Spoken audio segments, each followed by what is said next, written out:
Now, Fox 16 Sports.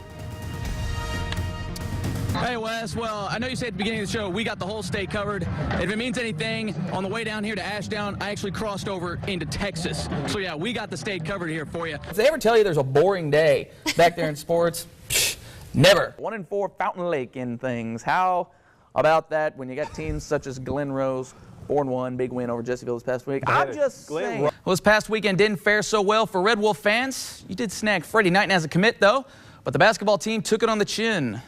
Picture's worth 1,000 words there. This game has really been all about big plays. I would gather to say that every touchdown in this game has probably averaged over 30 yards in this one. And Russellville is going to win this game here. Let me show you the action here.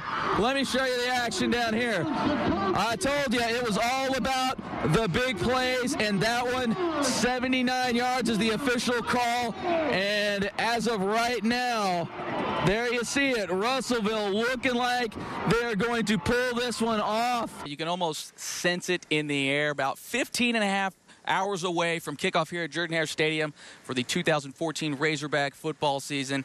And I know myself and a lot of people out there, we're really just trying to see how much these guys have improved since last year. Coaches and players have been scheming up Auburn since the last game of last season. People have that misconception that Auburn likes to throw the ball out of that spread offense, when in reality, the Tigers were the #1 rushing team in the SEC last year. Check this out, averaging 328 yards per game on the ground. You know, they were definitely a run-oriented football team a year ago as they began to build more success. Obviously, Nick had a really good game running the football against us. So I think it's, again, you prepare for everything and you kind of get a feel for what they're doing and hone in to really in-game adjustments more than anything. They're a challenge. You know, they can threaten you in a lot of different ways. I think they're very good up front. You know, no matter who's playing quarterback for them, they're going to be effective. They can run the football. They got great speed and athleticism on the perimeter, so we're going to have to defend all areas of the field. There's no question about that. So we'll see if the Hogs can hold Nick Marshall and company in check and come out the season 1-0, which not only bodes well for the season, but also for conference play. Remember, we got that conference game right out the gate here. So we're going to have highlights and reaction from this game for you coming up tomorrow. But for now, from Jordan-Hare Stadium here in Auburn, Alabama, jbir, Fox 16 Sports. Remember those days when the Hogs couldn't win on the road? They seem long gone now, as Arkansas has matched their 6 road conference wins with the 93-94 teams. It's been a while. So surely that whole idea that the Razorbacks can't win away from the Bud has been finally squashed, and they've won close games on the road as well. Take out the Auburn game, and the Hogs' other 5 road wins have come by a combined 14 points. Had to scrap another one out on the road against South Carolina on Thursday, and now on the road to Baton Rouge. But head coach Mike Anderson doesn't seem concerned with a quick turnaround. Our guys have always risen to the occasion, and I think they'll rise to the occasion. LSU gets your attention. It's the last game of the season, and they want to send these seniors out in a grand fashion. Our guys are, confidence is building with this basketball team. The Hogs baseball team is climbing out of the snow and taking on Loyola Marymount for a weekend series before next weekend starts SEC play. The Hogs came out battling in this one, Trey Killian making his first start, and he went 3 2/3 despite battling some elbow tendonitis recently. Hogs actually had to come back in this one as they were down 1-0 through 5, but 2 runs in the 6th was all they needed as sophomore Zach Jackson shut the door on the Lions for 5 1/3 innings, only allowing 1 hit and striking out 5. Obviously a big start to the weekend for the home team.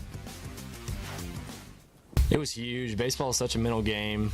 Just the fact that, I could go out there for my team and, Trey put us in a good spot to be able to go out there and have some success. It's always nice to get that monkey off your back. Other scores from around the state. UALR is down in Mobile taking on South Alabama, a very good Jags team at that. They take the series opener 4-3. Jags actually had the bases loaded with 1 out in the bottom of the 9th in that one. UCA also on the road this weekend taking on Stephen F. Austin. They start the series off with a win as well. Took 12 innings to get it done. Braxton Phillips sacrificed in Tyler Langley for the game winner, game 2, tomorrow at noon. The Ouachita Baptist Tigers were the regular season Great American Champs. That means an easy road to the GAC Finals, right? Not exactly. This one really getting dicey in the closing minutes of the game. Swasu, number 10 there, drives the lane, pulls up for the jumper, nails it. Bulldogs within 2. Tigers showing some fight, though, as they get the easy bucket. Their lead back to 4. Tigers really just need to get a bucket so they can space, but you see there, cough it up, leads to the fast break. Easy lay in there, but it came down to this. OBU needs at least a 2 to tie. Boom, and they got it. It was ruled a 3 originally, but they had to change it to a 2, so we go to overtime. Same situation here for the Tigers. Just a little bit long on that one, and the Bulldogs would ice the game away. The number 1 seed goes down here in the quarterfinals. Final here, 71-67. So that certainly changes the look of the bracket as that number 1 team goes down. Earlier today, Harding advanced with an 89-77 win over SAU. East Central knocked off Southern Nazarene. So you're an upper seed, it's pretty dangerous for you right now. Fairly tame in terms of upsets on the women's side. The semifinal games will be the early session tomorrow. So noon for Arkansas Tech and Southeast Oklahoma State, and 2:15 for Harding and Monticello. You can catch those games live on GreatAmericanConference.com. That's going to do it for sports. We'll have a final look at weather when we come back. KRK4's jbir, or at least for this evening, let's call him KRK4's jbir, is live in Starkville, where the Bears are playing the NCAA tournament for the first time ever. And he's reporting tonight from left field, which is fitting for Jay.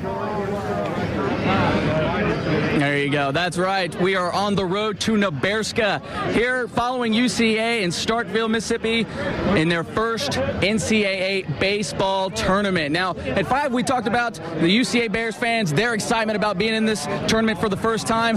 Well, Mississippi State, they are certainly a breed of their own, and the excitement is at a completely different level beyond those fences. It's part of our baseball heritage and history. I mean, it's the one thing that sets us apart from every other baseball program in America. And that it does. The left field lounge is just part of the insanity that goes on beyond the fences here in Starkville. What really adds character to this, though, is the Mississippi Matlock Engineering. We've got a lot of homemade architects out here, and they go to great lengths to preserve the quality and the tradition. Not only are they the best seats in the house, but the atmosphere and hospitality, some of the best in the country. It's just something we always take pride in. We love to do. We love to have a good time. The hospitality that's shown out here. I mean, we've had visiting players that would come to the fence during the game and talk to the fans, and that's the best thing you can do.